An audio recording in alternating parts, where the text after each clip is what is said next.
El mensaje llegó a las 3:27 de la madrugada. Adrián tuvo un accidente. Hospital Central. Ven rápido. No era de mi suegra, Elena, sino de Pedro, el mejor amigo de mi esposo. Mis manos temblaban mientras intentaba ponerme los zapatos. Marina. La voz somnolienta de mi hijo de 6 años me detuvo. ¿A dónde vas, mami? Con papi, amor. La tía Clara vendrá a cuidarte. Papi está bien. Claro que sí. Mentí, rezando porque fuera verdad. Vuelve a dormir.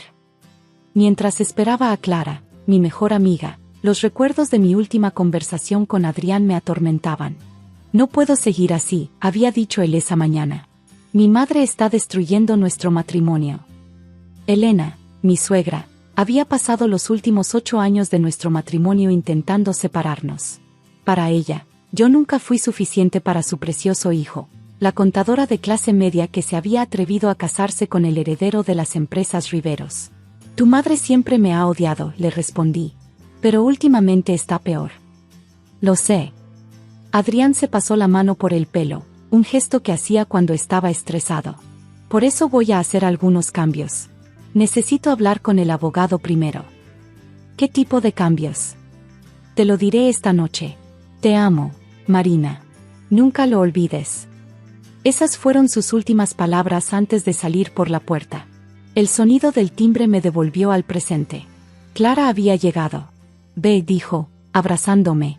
Te mantendré informada sobre Lucas. El trayecto al hospital fue una tortura. Las calles vacías de la madrugada parecían burlarse de mi desesperación. Cuando finalmente llegué al Hospital Central, mi corazón se detuvo al ver a Elena en la entrada de emergencias. «¡Tú!». Su grito resonó en el vestíbulo silencioso. «No te atrevas a dar un paso más. Elena, por favor. Es mi esposo». «Era tu esposo». Sus ojos brillaban con un odio que me heló la sangre. «Todo esto es tu culpa». ¿De qué estás hablando? Si no hubiera estado distraído pensando en tus estúpidas quejas sobre mí, esto no habría pasado. Pedro apareció detrás de ella. Elena, basta. Marina tiene derecho a estar aquí. ¿Derecho? Elena rió amargamente. Esta revista solo se casó con mi hijo por su dinero. Y ahora lo ha matado. Mi mundo se detuvo. ¿Matado? No, no puede. Está en cirugía, interrumpió Pedro rápidamente. El accidente fue grave, pero está luchando. Me tambaleé hacia la sala de espera, pero Elena me bloqueó el paso. He dado órdenes estrictas. Solo familia directa.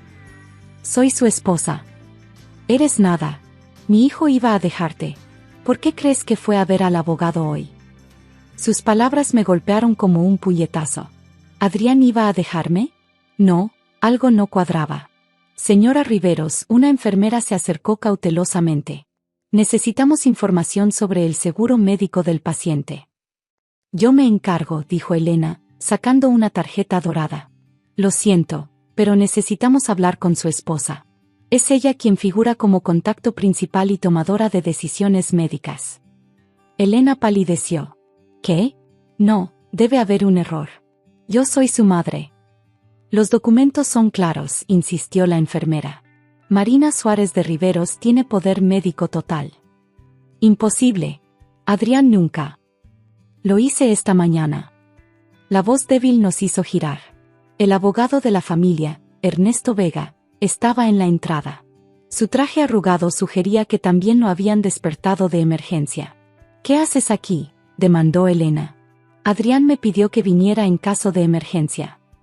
Sacó un sobre de su maletín. Hay algunos documentos que necesitan ser revisados inmediatamente. ¿Documentos? Elena dio un paso hacia él. ¿Qué documentos? El Nuevo Testamento de Adrián, para empezar. Ernesto me miró directamente. Marina, ¿podemos hablar en privado? No. Elena agarró mi brazo. Todo lo que tenga que ver con mi hijo me concierne. En realidad, Ernesto se ajustó las gafas. Ya no. Pedro se acercó a mí. Marina, el doctor quiere hablar contigo. Como su representante legal, necesitan tu autorización para algunos procedimientos. Mientras seguía a Pedro hacia la oficina del doctor, La voz de Elena resonaba por el pasillo. Esto no ha terminado. No dejaré que una cazafortunas como tú destruya el legado de mi familia. Si ella supiera lo que Adrián me había dicho esa mañana, voy a hacer algunos cambios. ¿Qué cambios había hecho? ¿Y por qué el abogado parecía tan ansioso por hablar conmigo? El doctor me esperaba con una expresión grave. Señora Riveros, su esposo necesita una cirugía de emergencia. El tiempo es crucial. Mientras firmaba los documentos de autorización, una lágrima rodó por mi mejilla. Por favor, sálvelo. Mi hijo necesita a su padre. Haremos todo lo posible, prometió el doctor. En el pasillo, podía escuchar a Elena discutiendo con Ernesto. Algo sobre documentos y cambios legales. Pedro apretó mi mano. Hay algo que debes saber sobre el accidente. Pero antes de que pudiera continuar, las alarmas comenzaron a sonar, y el equipo médico corrió hacia el quirófano. Mi corazón se detuvo. La noche estaba lejos de terminar. Marina, Pedro me llevó a un rincón apartado de la sala de espera. El accidente, no fue un accidente. Mi corazón se detuvo. ¿Qué quieres decir? Encontraron el auto de Adrián en la carretera costera. Los frenos fallaron completamente. Pero eso es imposible. Adrián es obsesivo con el mantenimiento del auto. Exacto. Pedro bajó la voz. El mecánico que revisó el auto esta mañana dice que alguien cortó las líneas de freno.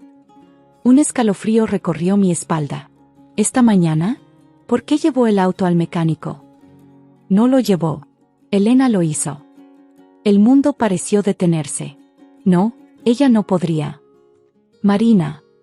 La voz de Ernesto interrumpió nuestra conversación. Necesito mostrarte algo urgentemente. En una pequeña sala de conferencias del hospital, el abogado extendió varios documentos sobre la mesa. Adrián vino a verme esta mañana. Estaba preocupado. Ernesto se quitó las gafas. Me pidió que preparara nuevos documentos legales. Dijo que era cuestión de vida o muerte. ¿Vida o muerte? Mi voz temblaba. Había descubierto algo. Ernesto sacó una USB. Algo sobre las empresas Riveros.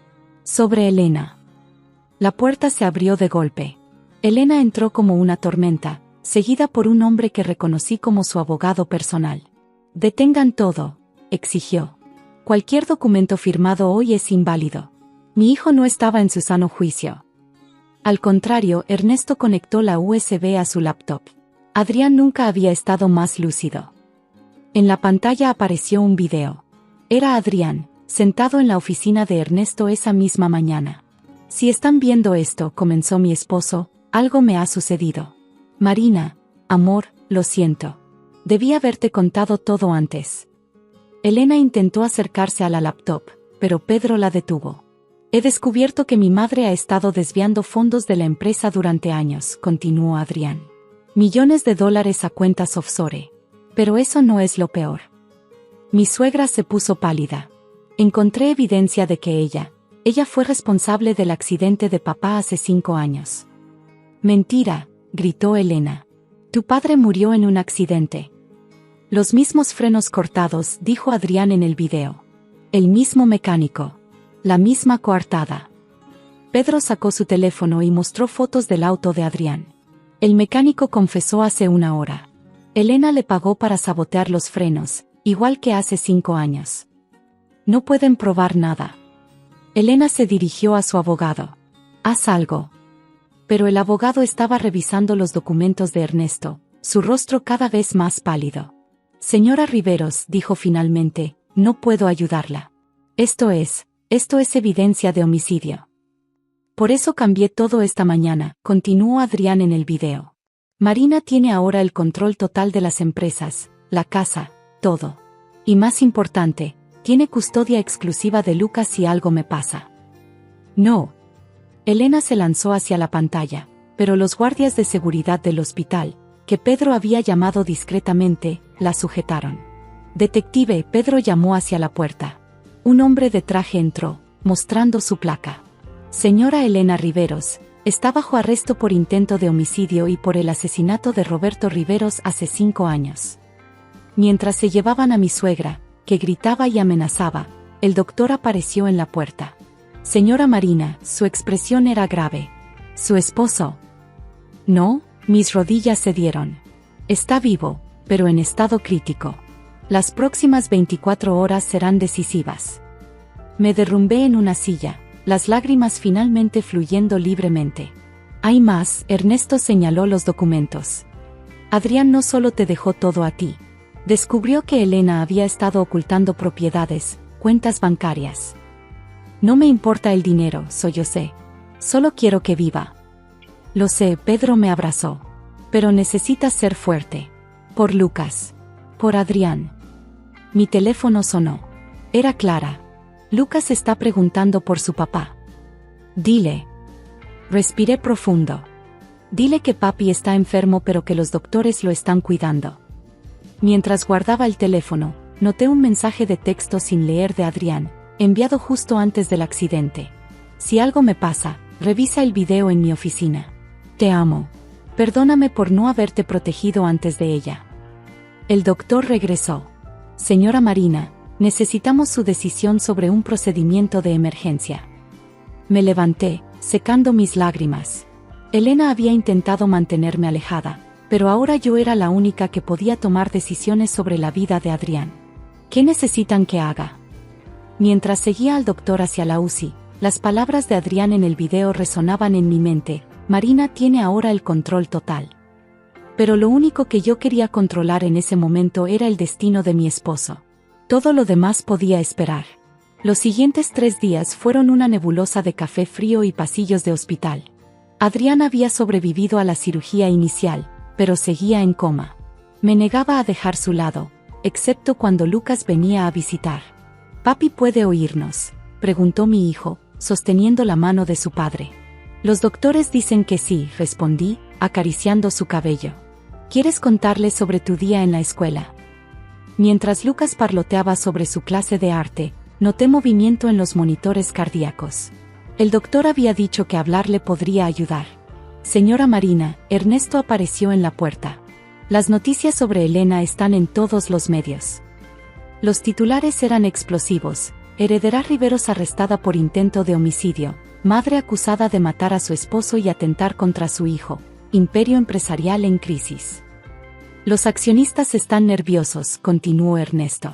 Necesitan ver liderazgo fuerte. Mi esposo está en coma, respondí sin apartar la vista de Adrián. Las acciones pueden esperar. No pueden. Elena tenía razón en una cosa. El legado de la familia está en juego. Lucas se había quedado dormido en la silla, su pequeña mano aún entrelazada con la de su padre. ¿Qué necesitan de mí? Una reunión de emergencia. Videoconferencia desde aquí. Solo 1 hora. Suspiré. Bien. Pero no dejo esta habitación. La reunión fue surreal. Desde mi laptop, junto a la cama de hospital, me encontré dirigiendo una junta con los principales accionistas de Empresas Riveros. Los fondos desviados por Elena han sido localizados, expliqué, agradeciendo mentalmente mis años de experiencia como contadora. Cada centavo será recuperado. ¿Y el liderazgo?, preguntó un accionista. Sin Adrián. Mi esposo me confió este rol por una razón, interrumpí, mi voz más firme de lo que me sentía. Y pienso honrar esa confianza. En ese momento, Lucas se despertó. Mami. La mano de papi se movió. Me giré tan rápido que casi tiro la laptop. Los dedos de Adrián efectivamente se movían. Doctor, grité, olvidando completamente la videoconferencia. Está respondiendo. Las siguientes horas fueron un torbellino de actividad médica. Adrián estaba despertando. Marina, su voz era apenas un susurro. Aquí estoy, amor. Las lágrimas corrían por mis mejillas. Lucas también está aquí. Mi madre. Está arrestada. No puede hacernos más daño. Lo siento. Tosió levemente. Debí decirte. SHH, no hables. Ya sé todo. El video, los documentos. No, apretó mi mano débilmente. No todo. Hay una caja fuerte, en casa, código 1992. Esa noche, después de que Lucas se durmiera en el sofá de la habitación, Pedro me acompañó a la mansión Riveros. La caja fuerte estaba oculta detrás de un cuadro en el estudio. Dios mío, susurró Pedro mientras revisábamos su contenido. Había más videos, documentos, fotografías. Elena no solo había matado a su esposo y atentado contra su hijo. Había estado manipulando y extorsionando a la familia durante décadas. Marina, Pedro señaló una carpeta. Esto es sobre ti. Eran informes de investigadores privados. Elena había estado vigilándome desde antes de conocer a Adrián. Mi trabajo como contadora en una firma rival, mi familia, mis amigos, todo había sido investigado. Ella me eligió, realicé con horror. Me puso en el camino de Adrián porque pensó que sería fácil de manipular. Pero te subestimó, Pedro sonrió. Como siempre lo hizo. De regreso al hospital, encontramos a Adrián más fuerte, sosteniendo a Lucas mientras el niño le mostraba sus dibujos. ¿Lo encontraste?, preguntó al verme. Asentí. Todo. Cuando sospeché lo de mi padre, comencé a investigar.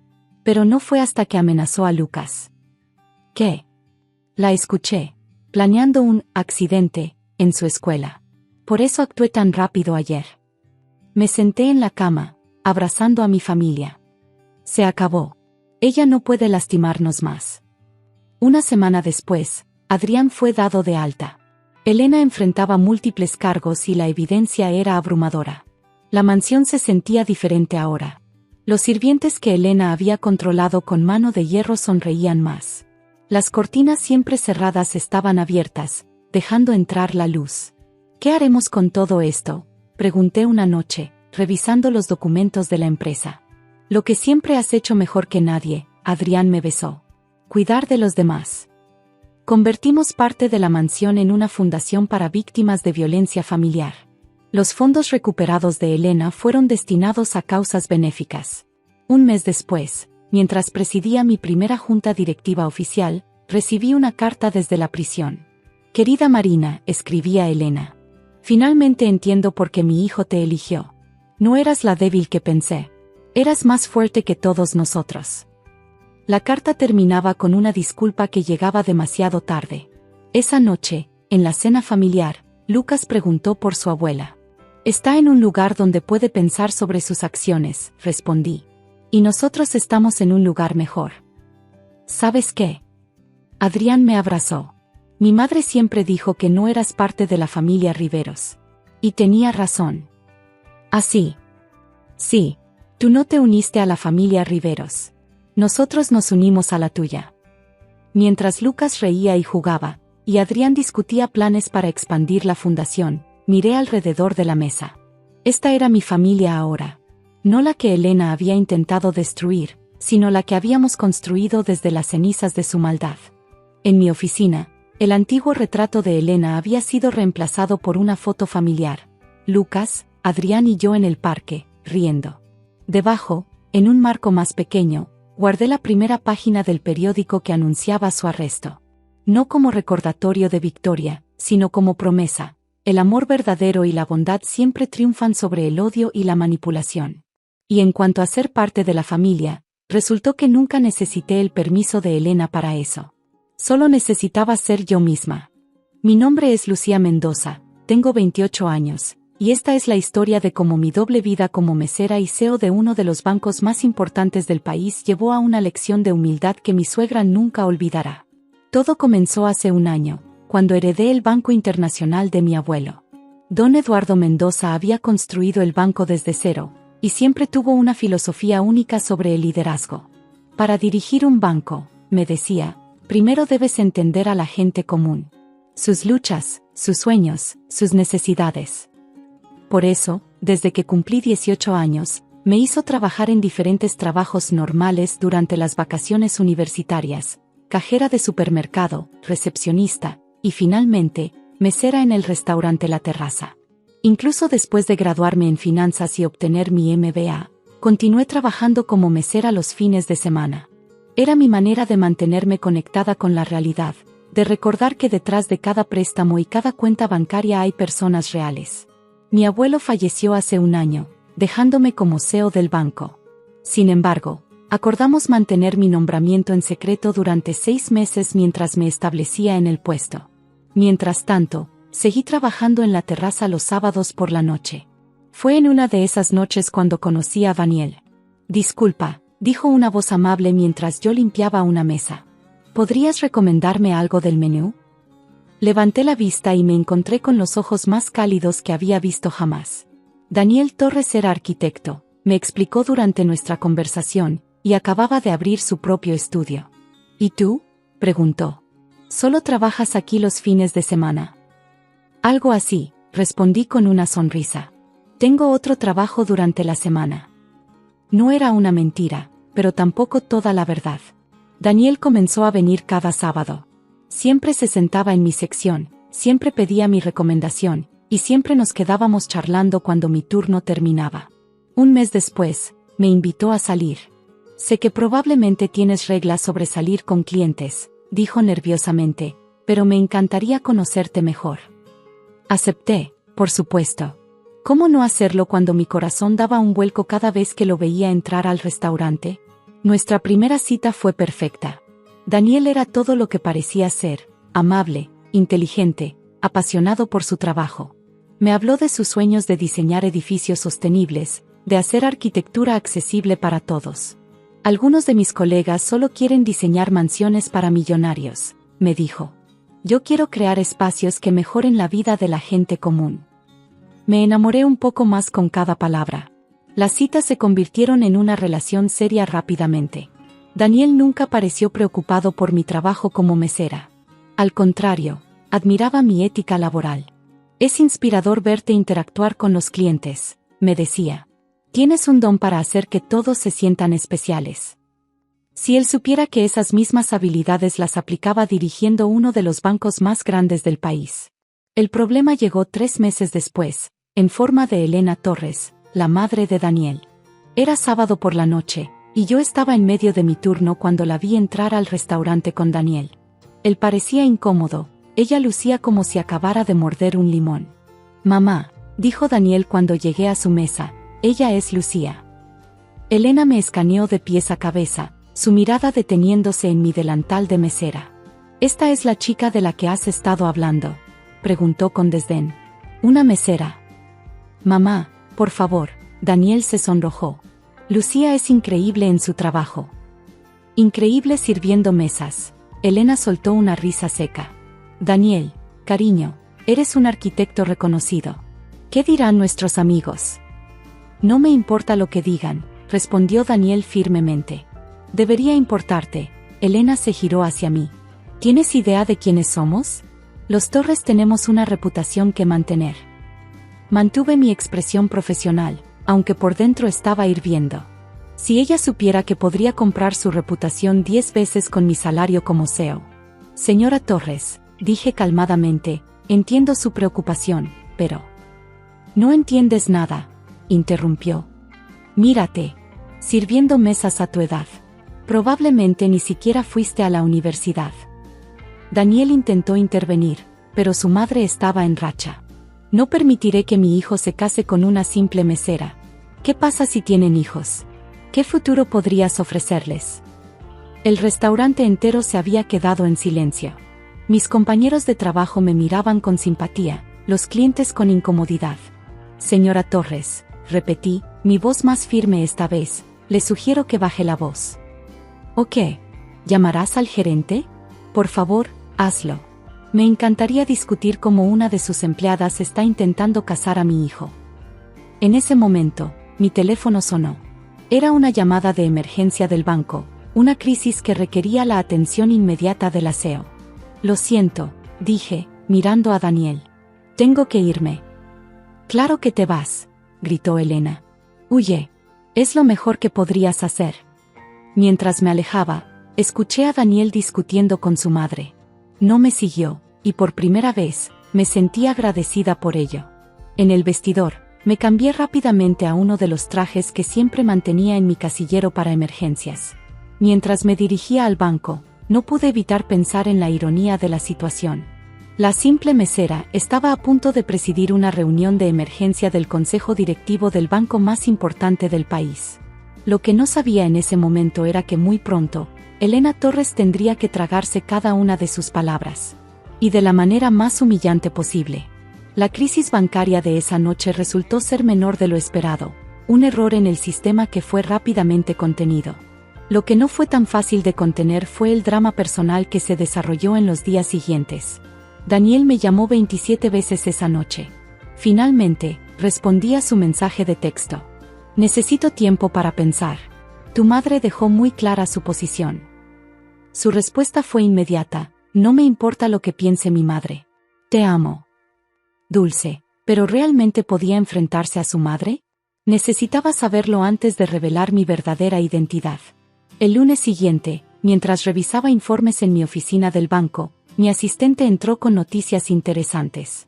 Señorita Mendoza, hay algo que debería ver, dijo María, colocando un archivo en mi escritorio. Es sobre Torres Construcciones. Torres, mi corazón dio un vuelco. ¿La empresa de la familia de Daniel? Sí, están en problemas serios. Sus préstamos están por vencer y según nuestros análisis, no tienen liquidez para cubrirlos. Revisé los documentos rápidamente.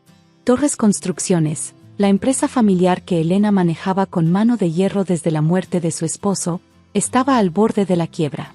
Habían hecho inversiones arriesgadas, ignorando el cambio en el mercado inmobiliario. ¿Cuánto deben?, pregunté. 12 millones, respondió María. ¿Y su principal prestamista? Somos nosotros, completé, mirando las cifras. El Banco Internacional. En ese momento, mi teléfono personal sonó. Era Daniel. Lucía, por favor, su voz sonaba angustiada. Necesitamos hablar. Las cosas no están bien. ¿Qué sucede? Es complicado. La empresa familiar está en problemas. Mamá está diferente. No deja de llorar y culpar a todos. Miré los documentos frente a mí. Elena Torres, la orgullosa mujer que me había humillado por ser una simple mesera, estaba a punto de perderlo todo. Daniel, dije suavemente, ¿qué tan malo es? Malo, respondió. Mamá intentó conseguir un préstamo en 3 bancos diferentes. Todos la rechazaron. Solo nos queda intentar con el Banco Internacional, pero... Dicen que es imposible conseguir una cita con la CEO. Nadie sabe quién es realmente, es como un fantasma. Contuve una sonrisa. Si él supiera. Lo siento, dije. ¿Cómo estás manejando todo esto? Honestamente, me siento perdido. Mamá finalmente admitió que necesita ayuda, pero es demasiado tarde. Y yo, te extraño, Lucía. Nada de esto importaría tanto si te tuviera a mi lado. Mi corazón se derritió un poco. ¿Y tu madre? Todavía piensa que soy una cazafortunas. Hubo un silencio incómodo. Actually, ella preguntó por ti. Dijo que había sido una tonta, que el dinero y el estatus no importan tanto cuando estás a punto de perderlo todo. ¿En serio? Sí. Incluso lloró. Nunca había visto a mi madre llorar. Miré el retrato de mi abuelo en la pared de mi oficina. Para dirigir un banco, recordé sus palabras, primero debes entender a la gente común. Daniel, decidí, dile a tu madre que venga al banco mañana a las 10 de la mañana. Tengo contactos. Puedo conseguirle una cita. ¿De verdad? ¿Harías eso por nosotros? Después de cómo te trató. Todos merecemos una segunda oportunidad, respondí. Pero Daniel. Sí. Hay algo que necesitas saber sobre mí. Algo importante. Lo que sea, no importa. Te amo por quien eres, no por lo que haces. Es gracioso que digas eso, sonreí. Porque mañana vas a descubrir exactamente qué hago de lunes a viernes. Al día siguiente, a las 9:55 de la mañana, María me informó que Elena Torres había llegado para su cita. La hice esperar 20 minutos, pequeña venganza por aquella noche en el restaurante. Mientras esperaba, me aseguré de que todo estuviera perfecto, mi traje de diseñador impecable, mi escritorio ordenado, los premios y reconocimientos del banco claramente visibles en las paredes. A las 10:15, María la hizo pasar. Elena Torres entró a mi oficina como una versión marchita de la mujer arrogante que había conocido en el restaurante. Su ropa de diseñador seguía siendo impecable, pero sus ojos estaban hinchados de tanto llorar. Buenos días, dije, manteniendo mi rostro neutral. Soy Lucía Mendoza, CEO del Banco Internacional. Por favor, tome asiento.